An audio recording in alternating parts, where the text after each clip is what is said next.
Welcome to the last March episode of Sports Corner. I'm Cole Young, and for the past week, my eyes have been absolutely glued to the TV watching March Madness. The biggest takeaway I have for the men's bracket is that both Purdue and UConn are absolutely dominant, and by all accounts, they should be the two teams facing off in the championship round. UConn started off their tournament run against 16 seed Stetson, and from the opening tip-off, the game was never close. They would win 91-52 and advance to the next round to face number 9 Northwestern.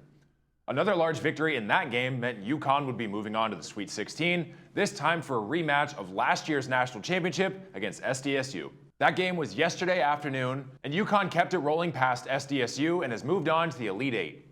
They will face Illinois in the Elite Eight. For Purdue, they opened up the tournament against Grambling in the round of 64 and breezed past them with a 38-point victory.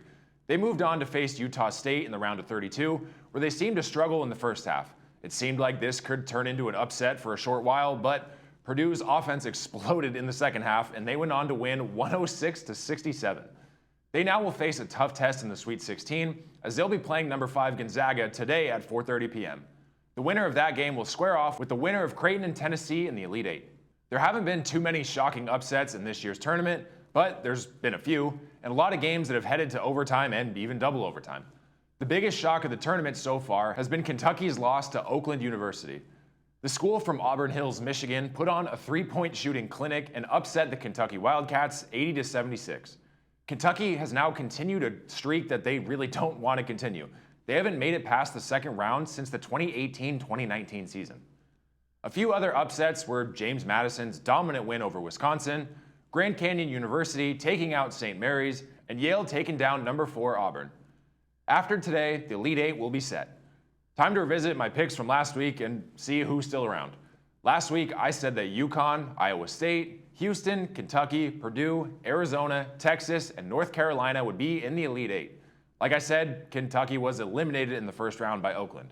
Texas then lost to Tennessee in a close game in the second round. Like I said, UConn beat SDSU. Arizona was upset by Clemson yesterday, North Carolina was upset by Alabama, and lastly, Illinois advanced. This afternoon, NC State and Marquette will tip off at 4, followed by Gonzaga and Purdue at 4:30. Then, Duke and Houston will battle it out at 6:30, and the day will close with the Creighton and Tennessee matchup at 7. Be sure to check in on all of these games to see which teams will advance to the next round and get just one step closer to a championship appearance. The Elite Eight games will be played tomorrow and Sunday, and then the Final Four will start on April 6th. For the women's bracket, there hasn't been really any upsets. The biggest shock was Duke's double-digit victory over number 2 Ohio State in the second round.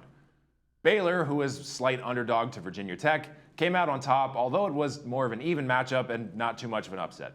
5-seed Colorado also had a double-digit victory over 4-seed Kansas State. But other than those, all the remaining teams were the top-ranked teams, so it isn't too much of a surprise. The Sweet 16 for the women will take place today and tomorrow. Oregon State and Notre Dame will start off the weekend with their tip-off at 11:30 today, followed by Indiana and South Carolina at 2 p.m. Then we'll see NC State and Stanford at 4:30, followed by Texas and Gonzaga at 7.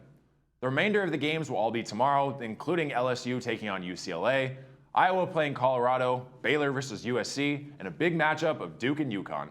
My Elite Eight predictions for the women were USC, UConn, Gonzaga, NC State, South Carolina, Oregon State, LSU, and of course, Iowa. So far, I'm looking pretty spot on, but we'll see what happens after today. If I had to predict who my final 2 teams would be, I would say right now it would be Iowa and South Carolina. However, just like last year, don't count out LSU just yet. Switching over to pro basketball, our local Lakers broke a 37-year-old scoring record earlier this week when they beat the Pacers 150-145. The Lakers had 4 players score at least 25 points in what was the team's highest scoring game of the season, obviously. Anthony Davis led the way with 36 points and 16 rebounds. LeBron James and Spencer Dinwiddie each had 26 points, while Austin Reeves chipped in with 25, including 6 free throws inside the final minute to help ice the game. According to the NBA, these 4 players became the first set of 4 teammates to each score 25-plus points in over 3 years, and the first Lakers teammates to achieve this since 1971. The NBA playoffs will tip off on April 20th, but if the season ended today, here's how the playoff picture would look. The Lakers are still battling for a spot in the playoffs, but are currently playing strong, and they're sitting as a play-in team. Including today, they still have 9 games remaining to play. They'll travel to Indiana to face the Pacers again today at 4 p.m.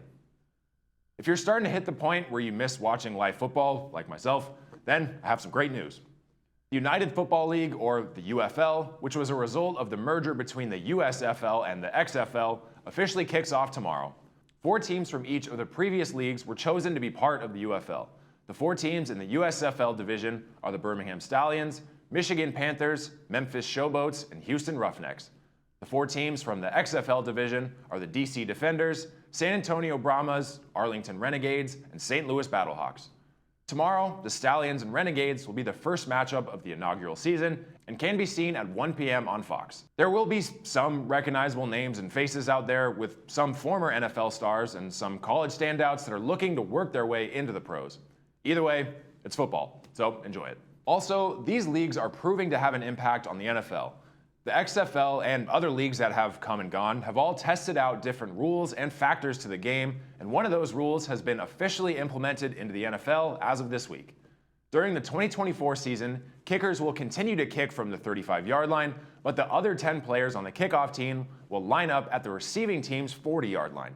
At least 9 members of the return team will line up in a setup zone between the 35 and 30-yard lines. Up to 2 returners can line up in a landing zone between the goal line and the 20-yard line.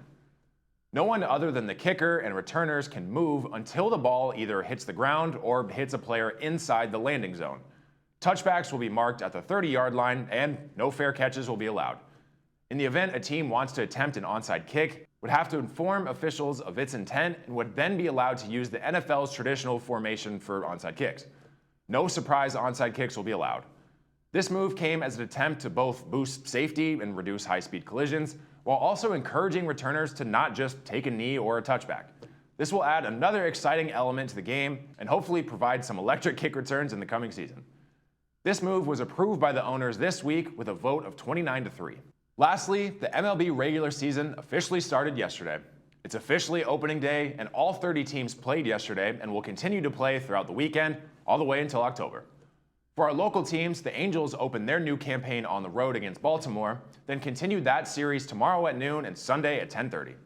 The Dodgers are at home, hosting the Cardinals for a 4-game series throughout the weekend.